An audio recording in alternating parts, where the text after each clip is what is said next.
buenas, bienvenidos. Nos ilusiona tanto, nos alegra tanto el poder recibirles en este nuevo segmento del módulo de discipulado, de desarrollo de discipulado, acá en Visión de Fe Misco. Y es que si usted está sintonizándonos, probablemente usted quiere internar más en el estudio de la palabra de Dios, o bien usted está conducido en que su desarrollo, el siguiente paso, ha de ser pasar por acá, por tener un tiempo de instrucción en la palabra de Dios. Pero también de una manera quiero decirle que el estudio o los próximos estudios, que esta es una serie de estudios, creo que serán 9 o 10 más o menos, están diseñados para entregarle una herramienta a usted para poder hacer una mejor interpretación de la Biblia. Así que yo le doy la bienvenida a nuestros estudios teológicos, a nuestra academia teológica, y es a lo que le llamamos módulos de desarrollo de discipulado. Así que sepa usted que vamos a tener una serie de varios estudios y vamos a internar un poquito en qué creemos en Visión de Fe. Vamos a compartir un poquito acerca de nuestras doctrinas y por qué ellas están, pensamos, fundamentadas en la Escritura. Y bueno, queremos pasar un buen tiempo. La idea de esto es que si usted también tiene alguna duda, no dude, valga la redundancia, en hacer las preguntas pertinentes a las personas que le rodean o bien a este servidor de ustedes. Así que con esto en mente, vamos a empezar. Padre que estás en los cielos, llegamos acá, Señor, con la firme intención de discipular, porque conectamos que es el trabajo que tú nos has enviado a hacer. Y por ello, Señor, yo te pido que tú nos ayudes, que tú nos bendigas, que tú nos catapultes a hacerlo de la mejor manera posible. En el nombre de Jesús. Amén y amén. Muy bien. Recordará quizás usted cuando atravesó los módulos de inducción, nuestro programa de inicio acá en la iglesia, uno de los temas que se vieron fue la visión de la iglesia. Y para ser congruente con lo que ahora estamos haciendo, quiero leer nuevamente o repasar en la visión de la iglesia. Nunca se puede ser lo suficientemente claro cuando se trata de visión. En Visión de Fe, valga la redundancia, entendemos el tema de la visión como algo que tiene tres componentes. Tres componentes en Visión de Fe. La visión tiene tres componentes. El primer componente es el propósito, que no es otra cosa sino que la razón de por qué existimos.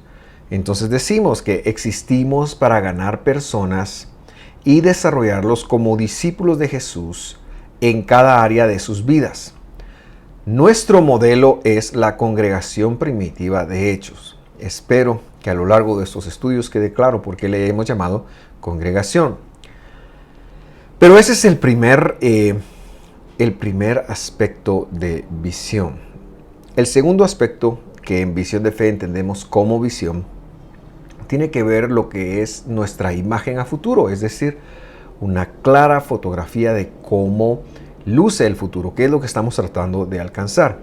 Y queremos alcanzar el ser una iglesia dinámica de impacto en la sociedad que produzca una transformación integral a través de la enseñanza de la Biblia, porque creemos que solo la Biblia puede cambiar, solo Dios, el Espíritu Santo, a través de la Biblia, el pastoreo y el crecimiento continuo en Guatemala y el mundo. Entonces, para nosotros la enseñanza de la palabra de Dios es un pilar en lo que estamos tratando de hacer y en por qué estamos acá. Claro que nos gustan todos los demás segmentos, nos gusta alabar al Señor, nos gusta servir, nos gusta y lo fomentamos de muchas formas, pero el énfasis principal que queremos tener en esta escritura es estar bien fundamentado en esta iglesia, en esta congregación, es que queremos estar bien fundamentados en lo que significa, en lo que es la palabra del Señor. Así que la imagen del futuro clara que yo le digo que nosotros tenemos es vidas transformadas por la palabra de Dios. Esa es la claridad, que es Dios por medio de su palabra, por medio de la obra del Espíritu Santo, quien transforma. El tercer aspecto de visión que nosotros hemos propuesto o que compone nuestra visión son nuestros valores. Que nuestros valores no son otra cosa más que las conductas que nos lleven a alcanzar las vidas transformadas por medio de la palabra de Dios. Y entonces nuestros valores son tres. El estudio y la obediencia de la palabra de Dios, ese es el primero. El segundo valor es el amor al prójimo, debemos de amar al prójimo. Y el tercer valor es la excelencia. Queremos mejorar cada uno de los procesos que hacemos. Pero si usted se fijó, el primer valor le llamamos el estudio y la obediencia de la palabra de Dios. Y de eso, o basados en ese valor, es que se trata estos estudios que vamos a estar dando en nuestro módulo de desarrollo de discipulado. Y vamos al tema. Estoy grabando este video en octubre del año 2021. Eso quiere decir que para esta época tengo 17 años de estar estudiando la escritura en su idioma original. Es decir, hace 17 años nos sentimos guiados de parte de Dios y por medio de la instrucción de mi padre, el fundador de los ministerios de Visión de Fe, a hacer un estudio en los idiomas originales de la Biblia, y empezamos con el hebreo. Eso nos abrió unas puertas que muy bien pudieron habernos empujado hacia otro lado que no tuviera que ver con el Evangelio. Pero en el caso de este servidor, y en el caso de Visión de Fe, lo que ocurrió fue precisamente lo opuesto. Es decir, nos sentimos atraídos al Evangelio, el cual empezamos a estudiar con una visión hebrea, es decir, con una mentalidad semítica, tal cual se escribió hace unos 3 años. Y empezamos, bueno, realmente hace como unos 5 años, perdón. Y entonces empezamos a ver el Evangelio desde la plataforma como lo veía un judío que lo recibió de la boca de Jesús, de la boca de Pedro, del primer siglo por supuesto, o aún de la boca de Pablo.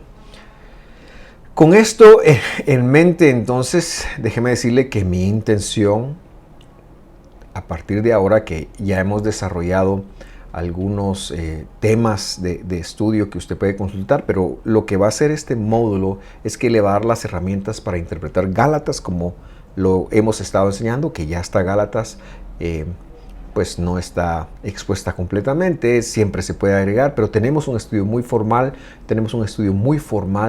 de Marcos, y tenemos el estudio de las porciones. Así que vamos haciendo algunos avances, pero que sepa usted que lo que usted ahora va a empezar a conectar, son las herramientas para poder interpretar lo que hemos enseñado. Muy bien, entonces, habiendo dicho esto, empezamos. La Biblia. La gran mayoría de cristianos creemos que la Biblia es la palabra de Dios. Digo la gran mayoría porque hay algunos que no lo piensan. Y si la Biblia es la palabra de Dios, entonces deberíamos de enfrentar su estudio, su lectura y su enseñanza de la mejor manera posible, porque en ella nos parece que está la vida eterna, y como Jesús mismo dijo, ella da testimonio de Él. Entonces, vamos a la Biblia. Hay 3 idiomas que reciben la revelación. El primer idioma que recibe la revelación, y es el idioma no solo en el cual recibe la revelación, sino que también es transmitida y es pensada la revelación, es el idioma hebreo. El hebreo compone casi la mayor parte del Antiguo Testamento. El segundo, o de lo que se conoce como Antiguo Testamento, a este servidor de usted le gusta pensar que la Biblia es solo un libro, no hay antiguo ni nuevo, sino que yo prefiero llamarle por su nombre del Evangelio a todo el Nuevo Testamento, pero para mí el Antiguo Testamento nosotros creemos que también es la palabra de Dios y la Biblia es una unidad. Entonces, la mayor parte de los libros de Génesis a Malaquías fue escrita, pensada, hablada en arameo, lo cual sienta la base para las siguientes revelaciones o cómo se van a dar ellas. Lo digo porque el Evangelio, que es lo que se conoce como el Nuevo Testamento, está revelado en griego. Los manuscritos más antiguos que se tienen, que son del siglo II y solo son pequeños extractos, no tenemos un original del Nuevo Testamento, sino que lo que tenemos del Evangelio son ciertos distintos manuscritos que se han ido recopilando a lo largo de estos 1900 años que la cristiandad ha tenido acceso a ellos. Fue revelado en un griego. Algunos dicen que es un griego koiné, no sé cómo se pronuncia, pero es así se escribe. Sin embargo, yo quiero decir que el griego que se hablaba o en el cual se escribió el Evangelio de Mateo a Apocalipsis, más que un griego koiné, es un griego judaico, es un griego que tiene demasiadas referencias y lo digo porque cuando usted lo lee hay una citación de versículos del hebreo, de la Biblia hebrea, del Tanaj, ya veremos qué es el Tanaj. Hay una serie de todos los versículos que se citan son del Antiguo Testamento. Ese es el Tanaj. Entonces, hemos de decir que aunque es un griego judaico.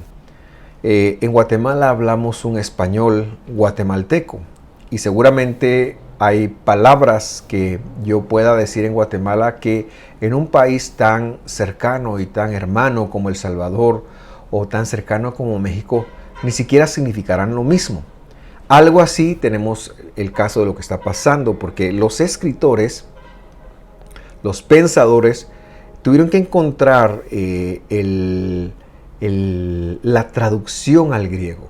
Yo pienso personalmente que el Nuevo Testamento es muy probable que se haya escrito en arameo y que cuando se está escribiendo en arameo paralelamente, para que se entendiera lo que se estaba diciendo, esto fue traducido al griego y esos son los manuscritos que tenemos. Y si no fue así, de todas maneras, lo que sí estoy 100% seguro es que fue pensado en arameo, que dicho sea de paso es el tercer idioma que afecta la composición de la Biblia. Literalmente se encuentra en partes de Esdras y de Daniel, pero que usted sepa que los escritores de lo que se conoce como el Nuevo Testamento o como el Evangelio, todo lo hicieron no con el idioma griego como el idioma materno. Es decir, aunque se hubiese escrito en griego, lo están pensando en un idioma que para ellos es el arameo, es el idioma materno. Jesús habló arameo, Jesús no habló griego,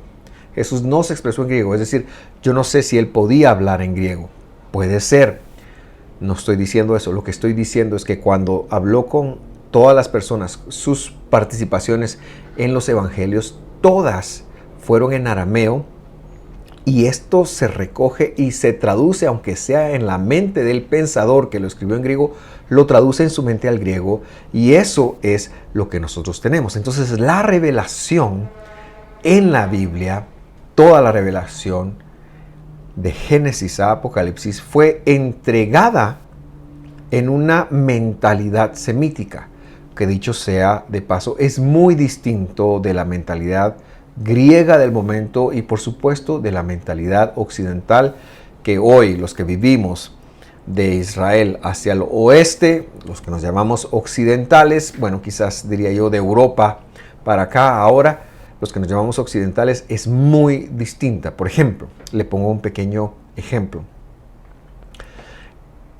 Nosotros podemos claramente usar el verbo tener. Yo tengo 4 hijos. realmente no los tengo yo porque no están aquí conmigo, no son mi posesión, pero Dios me dio 4 hijos, entonces yo puedo decir, ¿cuántos hijos tengo? Yo tengo 4. Sin embargo, seguramente cada quien está haciendo su vida porque no es que yo los tenga. La mentalidad en castellano es que las cosas son mías. La mentalidad semítica, que es la mentalidad del hebreo y la mentalidad del arameo, nos llevan a entender que yo no tengo nada, sino que hay para mí. Así se dice, no existe el verbo tener, existe la composición hay para mí, yeshli, hay para mí 4 hijos, porque Dios es el dador de todas las cosas, yo no tengo nada. Es decir, yo no tengo fe, hay fidelidad para mí. Sería la mentalidad en hebreo. Así que los idiomas son 3. Hebreo en su gran totalidad, arameo en algunas partes del Antiguo Testamento, pero en toda la mentalidad con la que se escribe el Nuevo Testamento está presente, y el griego como idioma que recibe, pero que no es un idioma teológico, sino es un idioma filosófico y se esfuerza mucho por traducir los conceptos teológicos del arameo. No lo hace bien, por eso nuestra forma de entender la Biblia es que cuando vamos al Evangelio tenemos que entenderlo con una mentalidad semítica, es decir, con su cosmovisión hebrea. Muy bien, en segunda carta de Timoteo capítulo 3, versículo 16, leemos: toda la escritura es inspirada por Dios, es inspirada divinamente, dice esta versión, y es útil para enseñar, para redarguir, para corregir, para instruir en justicia, para que el hombre de Dios sea perfecto, perfectamente equipado para toda buena obra. Cuando el apóstol está escribiendo estas palabras, no existe lo que nosotros conocemos como Nuevo Testamento o Evangelio, ya sea porque se está escribiendo, porque todavía no es o no se ha escrito, o porque todavía no ha sido puesto en las manos de las personas. Entonces, cuando Pablo está hablando de la escritura, está hablando de lo que se conoce como el Tanaj. Vamos a hablar un poquito de la Biblia hebrea. Tanaj es un acróstico que representa 3 secciones como está compuesta la Biblia hebrea. La primera sección es Torah. Torah es lo que se ha traducido como la ley, pero que Torah es muchísimo más que ley. Sí hay leyes en la Torah, pero es instrucción, es vida, es muchas más cosas. Y estos comprenden los libros de Génesis a Deuteronomio, es decir, los libros escritos revelados a Moisés. El segundo componente de los libros de la escritura del Tanaj ahora son los Nebim, que empiezan con N, o profetas, los profetas. Por eso Tanaj es Torah, Nebim y Ketubim, que es el tercer aspecto. Ahora, los profetas, ¿cuáles se entienden como los profetas en la Biblia hebrea? Josué, Jueces, Samuel, Reyes, que son Samuel y Reyes son solo un libro. Isaías, Jeremías, Ezequiel y el libro de los profetas menores. ¿Y cuáles son los escritos o los Ketubim? Son Salmos, Proverbios, Job, Cantares, Ruth, Lamentaciones, Eclesiastés, Esther, Daniel, Esdras y Crónicas. El Evangelio, luego, es entonces la revelación de la Torah. Nosotros queremos ver, y este es el enfoque del estudio, al Evangelio, es decir, a los escritos desde Mateo hasta Apocalipsis, como la revelación de la Torah, como la revelación, del Tanaj, del Antiguo Testamento. Por cierto, esta división entre Antiguo y Nuevo Testamento fue primero promulgada por un hombre que se llamó Marción del Ponto, un hereje que vivió y que en el siglo II la iglesia persiguió. La iglesia de Roma dijo: no podemos seguir las enseñanzas de este hombre, que habla de que hay dos testamentos, el Antiguo y el Nuevo Testamento, pero que el Dios del Antiguo Testamento es el diablo y el Dios del Nuevo Testamento es Jesús. Entonces desechó el Antiguo Testamento. Roma, que tomó una preponderancia a partir del segundo siglo, persigue a Marción del Ponto. Y entonces Roma desechó la idea de que habían dos dioses, de que el Dios del Antiguo Testamento era malo o el diablo. Y dijo, no, es la base de todo, pero sí se quedó con la idea del Antiguo y Nuevo Testamento. Muy bien, entonces nosotros entendemos la Biblia, estoy diciendo, como una unidad de Génesis a Apocalipsis. Y si este servidor utiliza la palabra Antiguo o Nuevo Testamento, simplemente es para que nosotros sepamos a qué estamos haciendo la referencia. La Biblia, ¿cuál es la mejor forma de interpretarla? Bueno, la mejor forma de interpretar la Biblia es permitir que sea la Biblia la misma que se explique. Porque si la Biblia se explica, entonces ella misma lo estará haciendo. Pero si un hombre entra a explicar la Biblia, puede tomar de sus pensamientos y colocarlos donde no vayan.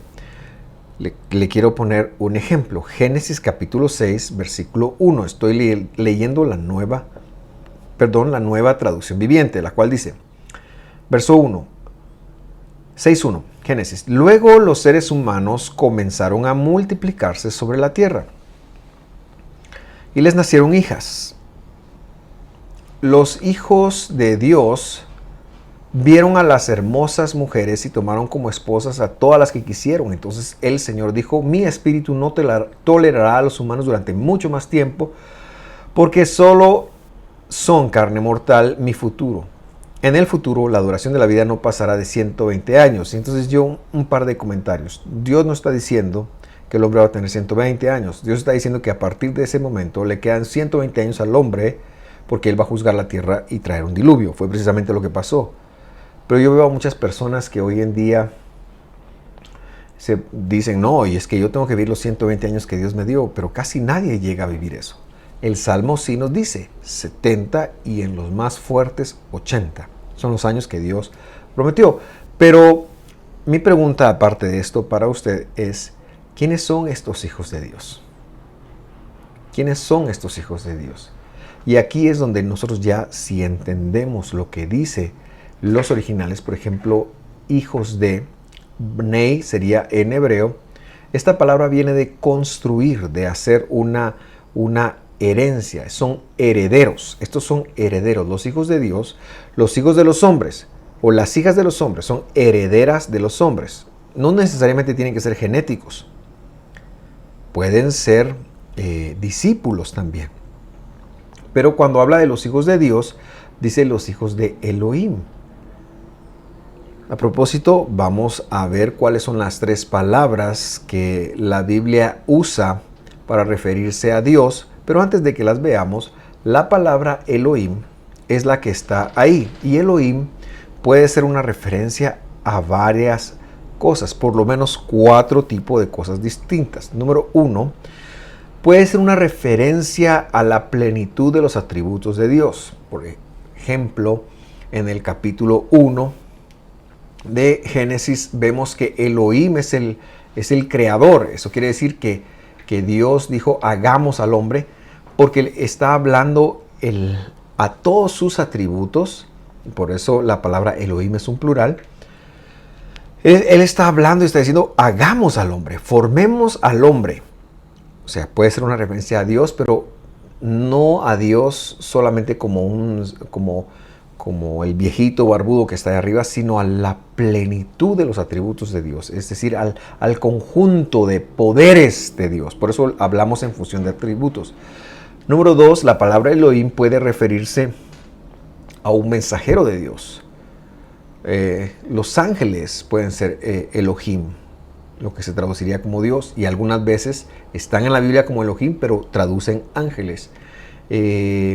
Cualquier portador de un mensaje de Dios, a una piedra, se le puede llamar Elohim en la Biblia, porque es un portador del mensaje de Dios. Solo que cuando es, por ejemplo, un ángel, son seres espirituales con cuerpo, no gaseosos.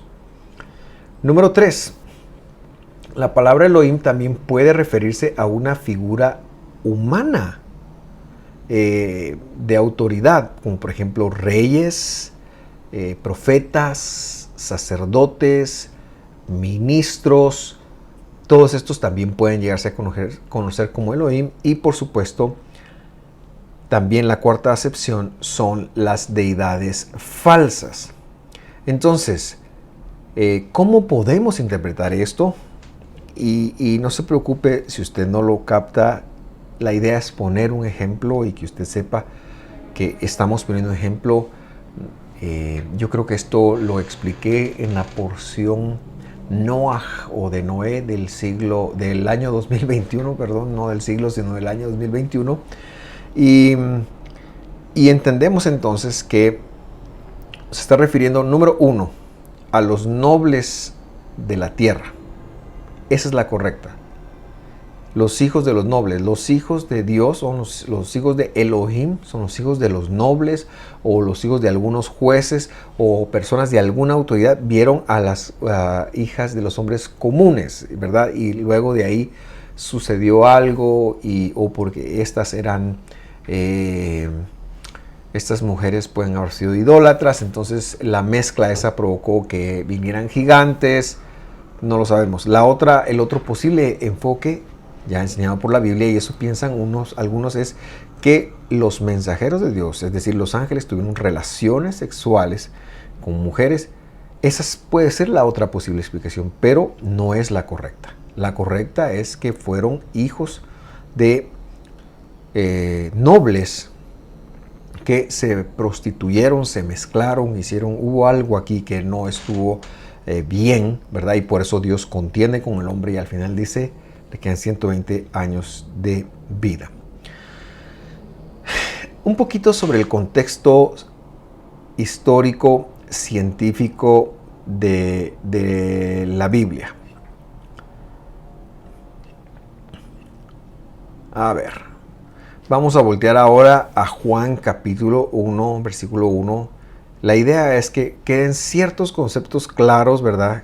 Usted no se preocupe de entenderlo todo, pero los conceptos claros que me interesa que queden es los idiomas de la Biblia, que la Biblia es la que se tiene que interpretar a sí misma, que la revelación fue semítica.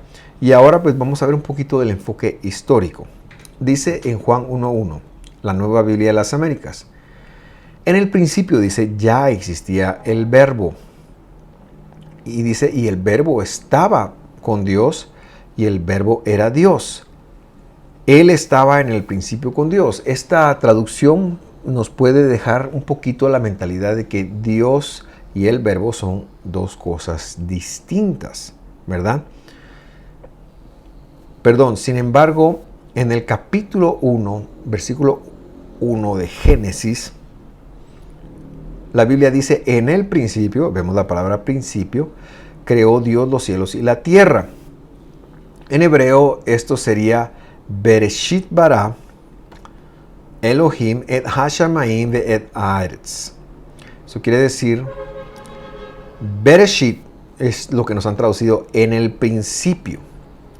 Pero más que en el principio, Bereshit quiere decir que con el Reshit o en el Reshit, es decir, en función de la primicia. En función de la primicia, la plenitud de los atributos ordenó los cielos y la tierra. La primicia es la primicia de Dios. ¿Y quién es la primicia de Dios? El Evangelio nos enseña en Colosenses 1:15, Él es la imagen del Dios invisible, es el cuerpo de Dios. El primogénito o la primicia es la mejor forma de traducirlo aquí, de toda la creación.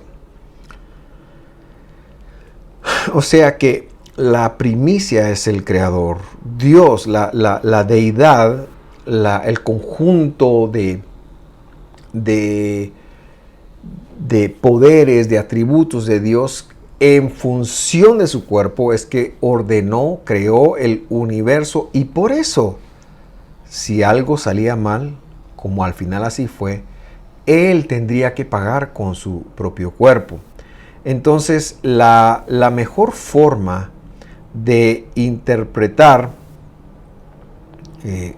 Juan, o de traducir Juan 1:1, sería en función de la primicia estaba el verbo, existía el verbo, y el verbo no dice estaba con Dios, ahí dice era a Dios, era para Dios, dice el griego. Lo que pasa es que el verbo está diciendo ahí que el verbo, el logos, era el reshit, era a Dios, era para Dios, y por eso es que sigue diciendo, y el reshit era Dios, ¿verdad?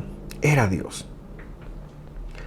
Entonces nosotros decimos esto para afirmar categóricamente que Jesús no es un junior, que Jesús no es un ser creado, sino que Jesús es Dios, es el cuerpo de Dios, que Él mismo, en la facultad del uso de todos sus atributos, decide venir a la tierra a buscar y a salvar lo que se había perdido. Muy bien. Entonces, yo le dije a usted que íbamos a ver la palabra Dios, y quiero cerrarle el ciclo de la palabra Dios. Hay 3 nombres que se traducen como Dios en la revelación del Tanaj. El primero es El, E-L. Este se encuentra, por ejemplo, en Génesis 16:13, a donde dice: entonces ella llamó el nombre del Señor que hablaba con ella, Ata el Roy. Eso quiere decir, tú eres el Dios de la vista, porque dijo, no ha visto también aquí las espaldas del que me vio. Tú eres Ata el Roy, tú eres el Dios de la vista. Y aquí Dios, más que una descripción del ser, como quien dice el ser supremo, el divino, la palabra Él nos está hablando de un atributo específico, de un poder específico, que es otra cosa que quiere decir Él. Otro ejemplo está en Génesis capítulo 17, versículo 1, y ahí dice: siendo Abraham de 99 años, el Señor, este es el que traducen como Jehová, se le apareció y le dijo: yo soy el Dios Todopoderoso, dice ahí. Anda delante de mí y sé perfecto. Esas palabras, yo soy el Dios Todopoderoso, en hebreo son 2 palabras, El Shaddai. El Shaddai está hablando de, nuevamente, el atributo del todo poder de Dios. Dios tenía poder para hacer que la matriz de Sara, aún después de los 90 años, pudiera, y aún después de habérsele cesado la costumbre de las mujeres, pudiera concebir. Es lo que está diciendo, está mostrando un atributo. Así que Él normalmente es un atributo, normalmente se le asocia con poder, pero puede ser algo también de juicio, de juez, pero es un atributo. La segunda palabra es la palabra Eloa. Y esta palabra Eloa sí podría ser la mejor traducción de lo que en castellano nosotros conocemos como Dios. La palabra Dios viene de un vocablo indoeuropeo, Deus, no viene del nombre griego Theos, y mucho menos viene de la raíz pagana Zeus, que algunos han querido decir eso, sino que Dios habla de otra cosa. Entonces usted no tenga problema con decir Dios, pero esta palabra Eloa es probable la que más se asemeja al concepto que nosotros tenemos de la divinidad. Aparece muchas veces en Job, pero donde más aparece es cuando se dice el Dios de Israel, el Dios de Abraham, cuando está en posición de un posesivo de alguien, de un constructo, perdón, quizás es la mejor palabra. Por ejemplo, el Dios de Vladi es Elohei Vladi, no porque sea mi Dios en el sentido de que yo lo adueñe, sino que Él me adueña a mí y por eso es mi Dios. Eloa en constructo, perdón, Elohei. Y bueno, el tercer nombre es Elohim, que ese ya lo vimos, ¿verdad? Recuerdo que es una referencia a la plenitud de los atributos de Dios. Puede ser un mensajero, bueno, pero en función de Dios es básicamente la referencia a la plenitud, lo completo, que no sabemos cuántas son, porque son infinitas, porque nuestro Dios es infinito, pero lo completo de los atributos, el número completo de los atributos de la deidad, de nuestra divinidad, de Jesús. Esa sería la palabra Elohim. Y por lo tanto, como también puede tener otros significados, tenemos que aprender a interpretarlo de acuerdo al contexto. Yo quiero dejarlo hasta acá. Quiero motivarlo para que usted se quede con nosotros. Comprender esto no es fácil, nos ha llevado bastante tiempo, pero que usted sepa, si usted necesita un acompañamiento, estamos dispuestos a dárselo porque queremos que aprenda. Yo soy el pastor Vladi y esto ha sido Módulos de Desarrollo de Discipulado. Fuerte abrazo, lo espero en el siguiente capítulo. Hasta pronto.